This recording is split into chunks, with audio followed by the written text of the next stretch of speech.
What's up, guys? I'm Kate with TypeMatch, and I'm super excited today because I'm here with the great Erik Thor, and we're going to talk about first INFPs. Do a video about INFPs, and then we'll do one about ENFPs. So I wanted to get Erik on here because he knows a lot about NFPs, and I've been really nervous to make a video, especially about INFPs, even though people have been asking me to do it forever, because I feel like I have like a certain talent for making them angry. so, Really? so How do you do I just think that they're not too wild about like the SETI reality checks that I can sometimes give, and then I try to overcompensate with the FE because I see I'm making them uncomfortable, and I'm just like, oh, I'm sorry. uh, that? It's all about being natural with INFPs because if they feel like you're putting something on or pretending, then that's when it becomes difficult. yeah, I had my first roommate in college was an INFP, and this is like back in the day, 2007. So we met on Facebook, and the way that I attracted her was that I put on like, the Facebook group for IU. This is like how you found a dorm mate back in the day, that I was looking for a roommate. And I said that like I hate fake people, and immediately I had all Oh, these there you NFPs being, go. I want to be with you.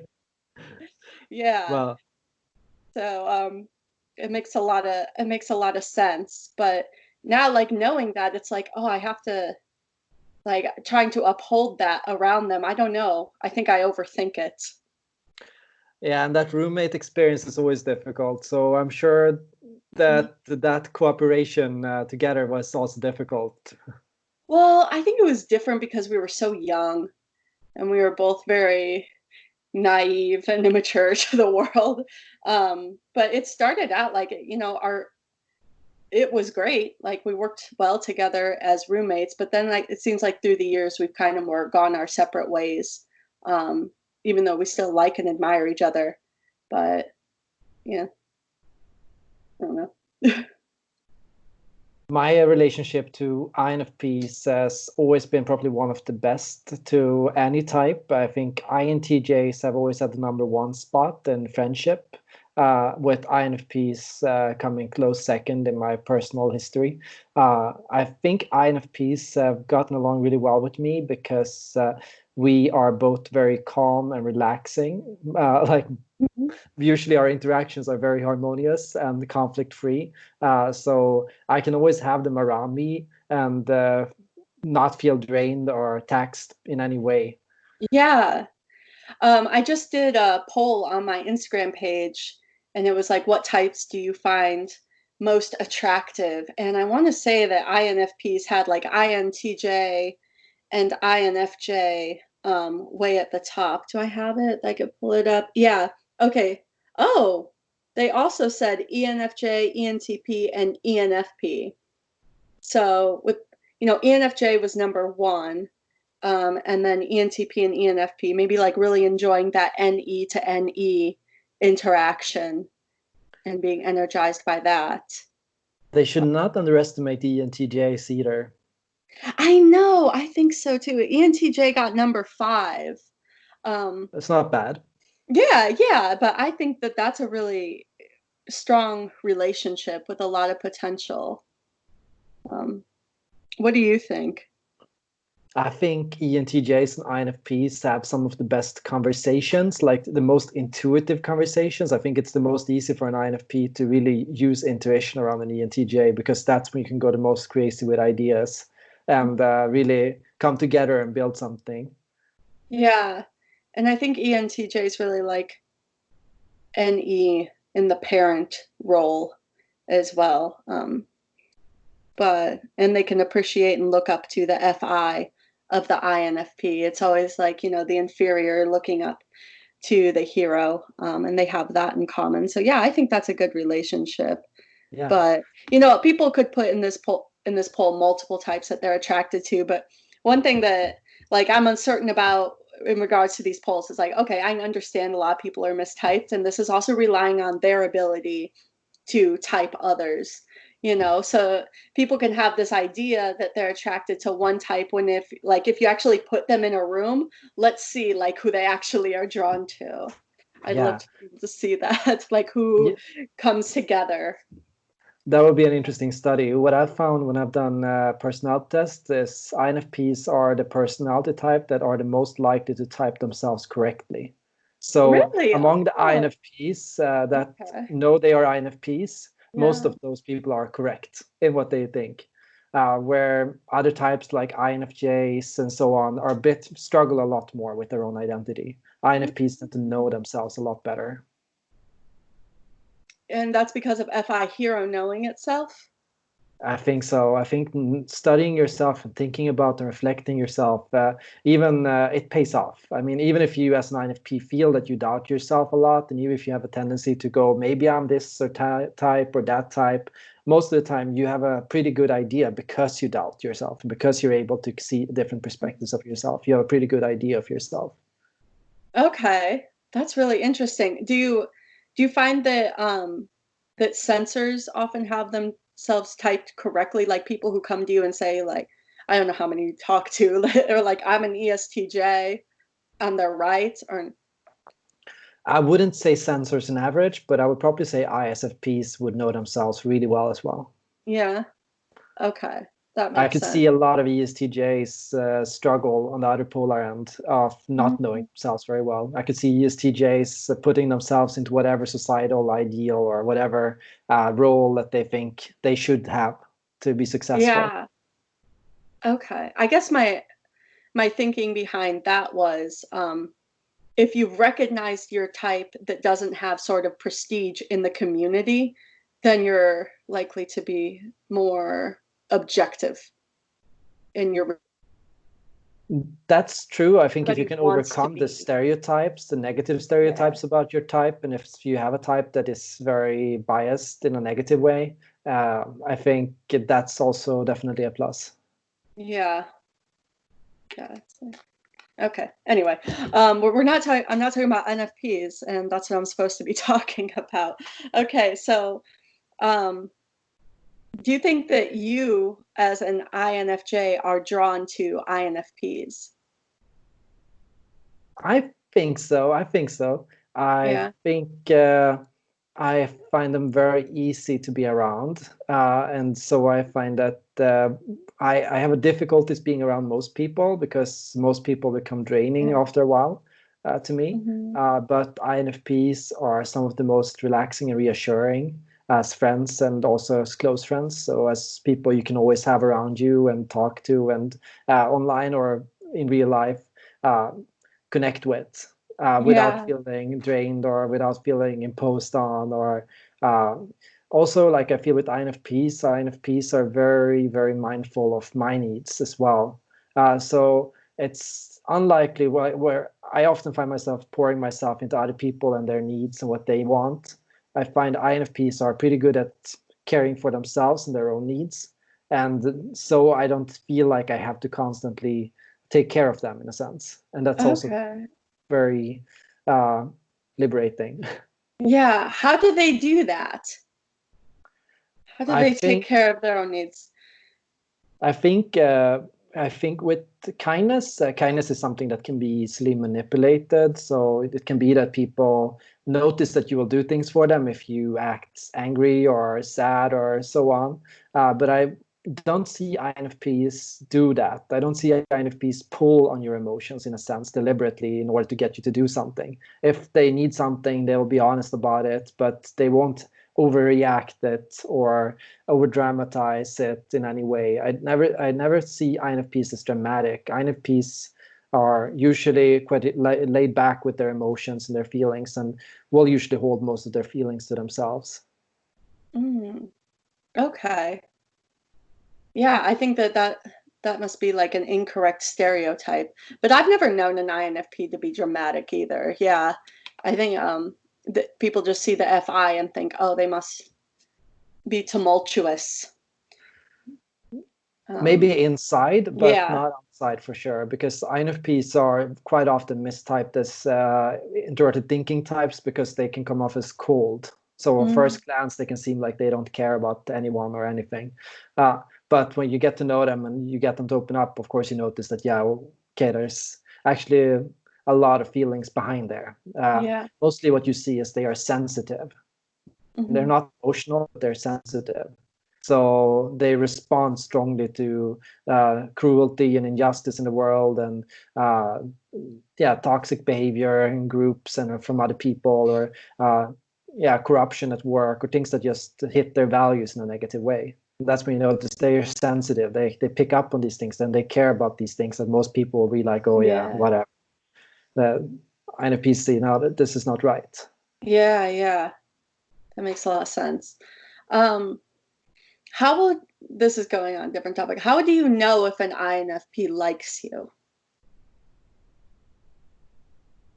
I think when an INFP likes you, I think what would happen is they would find it a lot easier. They would fantasize a lot about you and like play out a lot of scenarios around you together in different ways. So that's a lot of this you wouldn't really see. You wouldn't even Yeah. notice that you're doing these things, and you. I think. Um, what it must come down to is when you're together, when you are hanging out, and when they are, I think they will find it a lot easier to open up to you than they do to most people. So the fact that they are opening up to you was already a very good sign How do you that know they that are they able to don't? read emotions.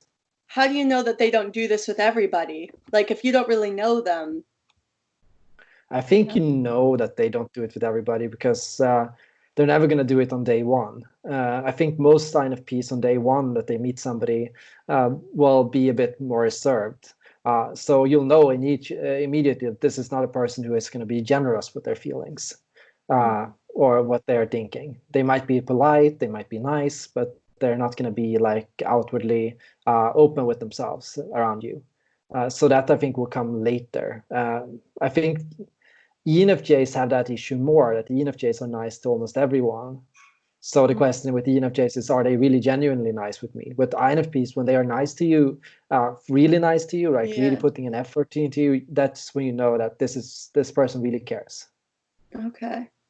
Now, a lot of people think, and it's been said a lot, that ENFJs and INFPs are like the ideal match for each other. But in some ways, this makes sense, and in other ways, it doesn't. Because, for example, if you have to question the authenticity of the ENFJ, if they really like me, or if they're just like this with everybody, um, it seems like that wouldn't be something that an INFJ would be attracted to. Yeah, I mean that's the every relationship has its INFP, not issues and INFJ. hurdles, Yeah. but an obstacle doesn't necessarily have to be a bad thing. The fact that there is that early doubt for INFPs with ENFJs that, oh, are they being genuine with me? Are they being real with me, or is it fake? That can also be a step to bonding and building a close relationship, because that can get you to really talk to that person and see what is really going on, and are they, what is real about them. And I think while INFPs can be skeptical to ENFJs, I think they are also fascinated by them, because Mhm. are they real? Are they genuine? What if it is real? And what if they really do mean this? And what if they really do? And what is it they really do care about? And I think INFPs, as counselor types that want to understand people's emotions and psychology, are fascinated by ENFJs because ENFJs have so much personality. Yeah. Okay. Yeah. Um, I think that, well, this is just a hypothesis. I think that a lot of INFPs are drawn towards the in charge types in terms of, I don't know if you have studied, was it Linda Barron's has the interaction styles. So the in charge types are like ENFJ, ENTJ, ESTJ, and ESTP. And I think that they're drawn to that style, even though they are so introverted. But then I get a lot of INFPs on my page telling me that no, I wouldn't ever want to be with an extrovert. Who do you think that they're better suited for? Yeah, I hear that a lot. Like introverts that say they would only want to date an introvert, Yeah. and that have aversions to extroverts. And what I'm seeing is a lot of these types are a bit anxious about relationships altogether. So it's not just that they they're struggling with finding an introverted partner. It's that they're struggling with finding a partner altogether, because it is difficult for them to let somebody in. And I think that's the introverted struggle when it comes to dating. How do I let another person in? And how do I find somebody that I can be around, that doesn't drain me and that isn't going to feel taxing to be around? But it's not a problem. I think the problem is not that you're that person was an extrovert. I think the problem is that you have not opened yourself to having a relationship with somebody and letting somebody else into your life. Oh, that's a good insight. I like that. Yeah. You never hear the opposite, though. It's funny, like an extrovert's never like, oh, I could never be with an introvert. It's just the opposite way. And then I also get a lot of people who are like, T types are like, oh, I could never be with an F. And that's all due to just misconceptions of like what an F type actually is. Well, what are their cognitive functions? How are they ordered? Like this isn't enough information to judge all feelers by this umbrella of I could never be with one. Yeah, and introversion and extroversion is the most misunderstood dichotomy. I mean, you have extroverted intuitives, for example, and the extroverted intuitives, they are like the pure researchers. Like they're not stage seeking at all. They are just wanting to learn. So their extroversion is just directed into getting information about things and figuring things out. Yeah. So when we look at extroversion, we're looking at the party-going animal, and we're looking at ourselves, and we're thinking, no, that's not me. And though I wouldn't want to date somebody like that. Yeah. Hold on. It says turning subtitles on. I'm sorry. I got distracted. I don't want to turn subtitles off. Turn subtitles off. Okay. I can cut out that part. Or we'll leave it. Whatever. It's authentic. I don't care. We're talking about INFPs. Oh, do you have any ideas of like, okay, let's say you're interested in an INFP, like, I don't want to say how to capture one because they probably wouldn't like that. They wouldn't like somebody pursuing them in that way. I But would yeah. say mirroring is the most effective strategy to dating overall. Like taking on somebody else's traits and moving the way they do and talking the way they do and adjusting to their tempo and style, and because that makes another person feel listened to. When they see that you are mirroring them and responding to what they say and playing along with what they are saying, that's when you know that okay, this person is actually listening to me and this person is actually interested in me. And I think one of the best things you can do if you want to get close to somebody. So learn to softly be a bit like them, like in a sense to take an interest in them, to hear their perspectives and to share insights and perspectives of your own, to introspect with them, in a sense, to analyze your own emotions and their emotions and to show understanding of how they think and their feelings. Like if you can show that you understand how an INFP is feeling, I think that's going to be very attractive to them. And if you can be creative with them and to toss different ideas out with them and have a kind of creative discussion, I think that's also a big step forward. So try to meet them where they are a bit and to play along with what they are saying. Yeah. I think NFJs are very well equipped for this because of FE and SE being able to mirror the physical and mirror the emotion and absorb that. Yeah, it's a bit of our love language almost to when we do really care about somebody. I think we almost flip to that side.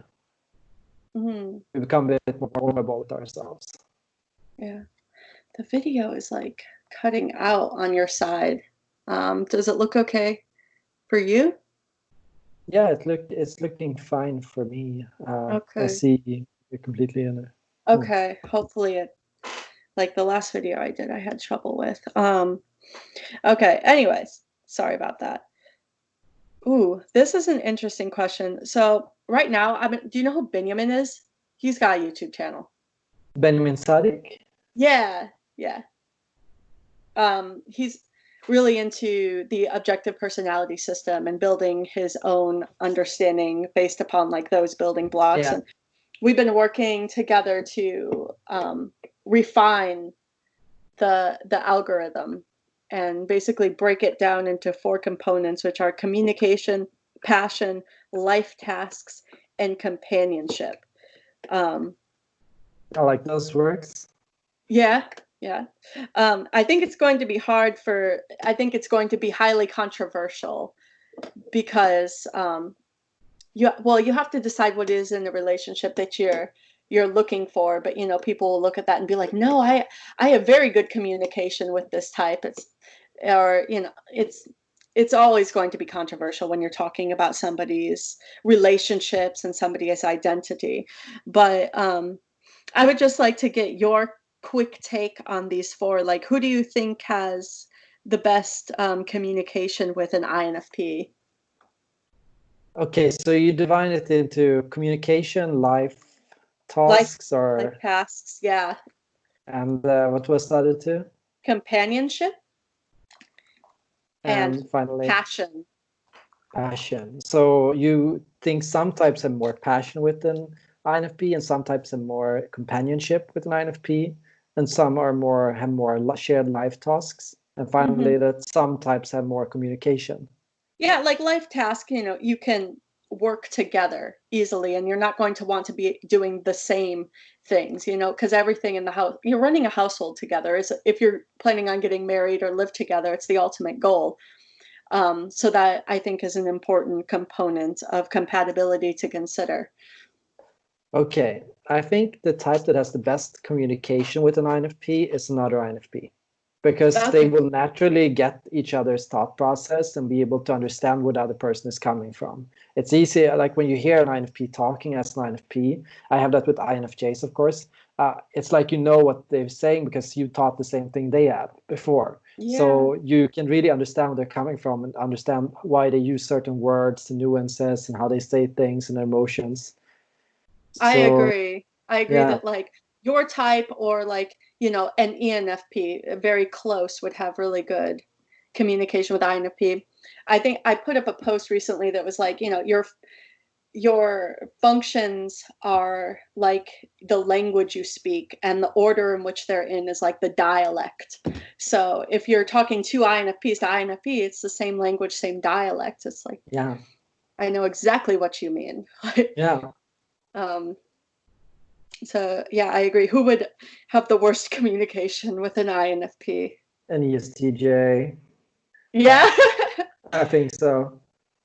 Why is Because that? they would cut off the INFP, so the INFP wouldn't be able to finish talking what they're saying, what they were sharing. Like if they wanted to open up and say something they were going through, the ESTJ would get bored and then talk over them, and the INFP would shut down and become quiet.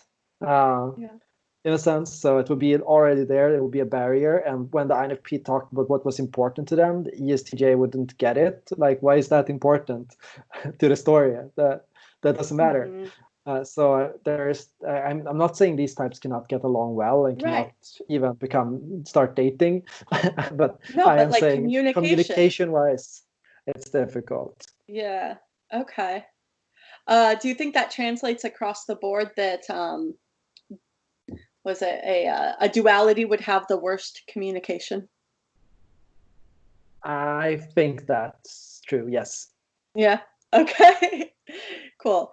Um, what about passion? So I think it's important to define this at first as that, you know, passion can be a great thing, but it also can passion leads to a very fiery relationship, and that can mean like more arguments as well. So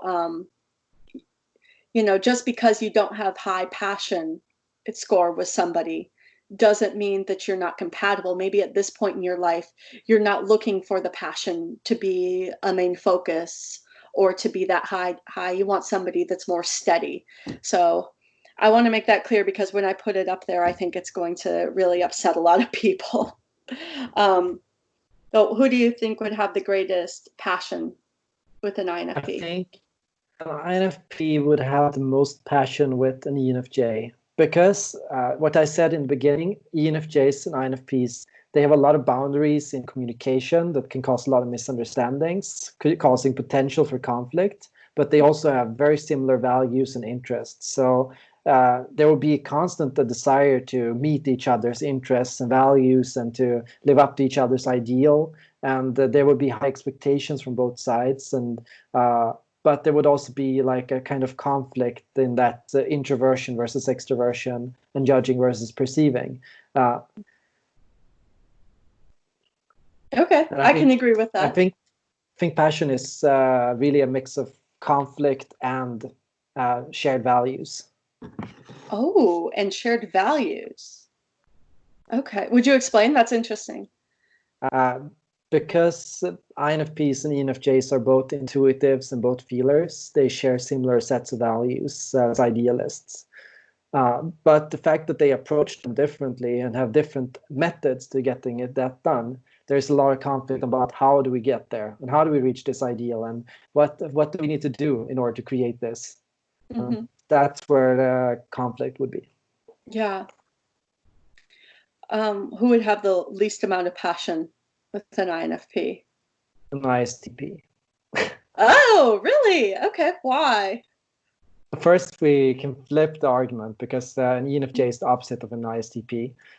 So that's the mathematics of it. But most of all, completely different values. So when an INFP would be talking, an ISTP would probably not be paying much attention at all. Okay. So the ISTP will be like, okay, Yeah. sure. Um, but similarly, when ISTP starts talking, INFP is going to be like, why is that interesting? Yeah. but no, it would, in terms of passion, there would be a mismatch. I think both would consider each other to be quite boring. Oh, like repels them. Yeah. What about companionship? I think I know what you're saying. What about Tell companionship? me what companionship is to you. Um, Basically, we didn't want to call it friendship because people are going to be like, I'm friends with this type and it's good. Like, so we want to call it companionship, but basically, yeah, it's friendship. Who Like they could? can grow old together friendship where you're like 80 years old and you're like finishing each other's sentences in a sense.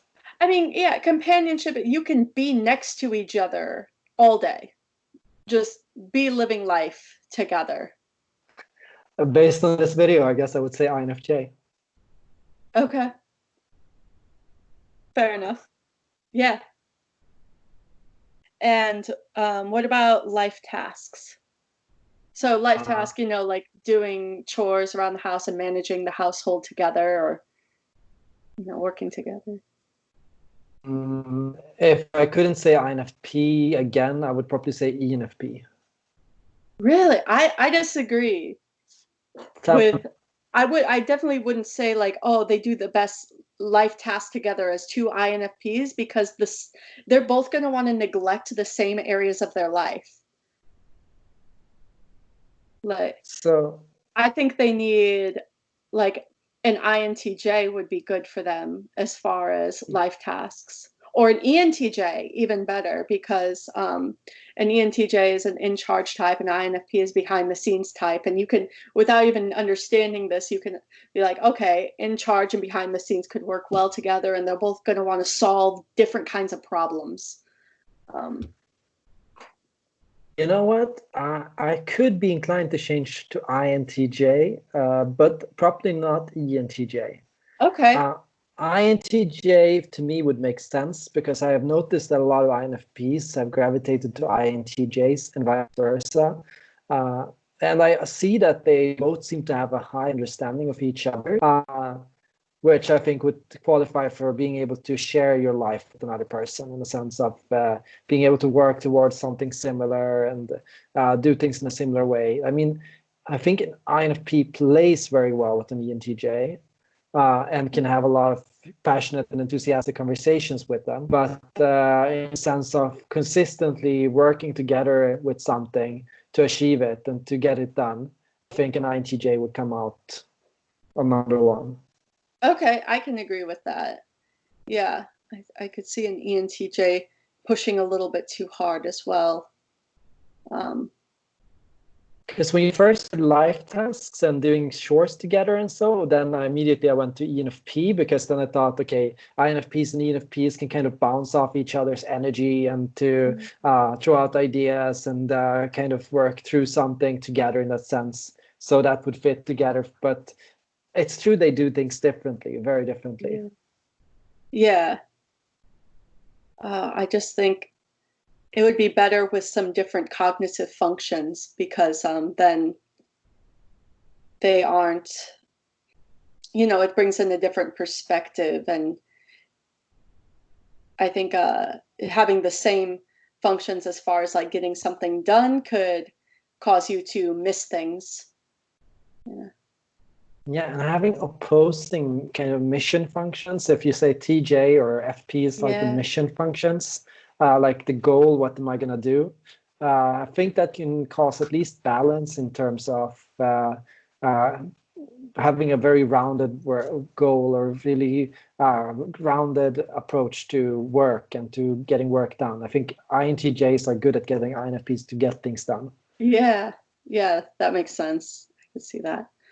Okay, well, we've talked for a while, so let's cut it off here as far as INFPs, and we can move on to our ENFP video. Okay, well, maybe I should like literally end the video. Okay, thanks, Erik. Thanks.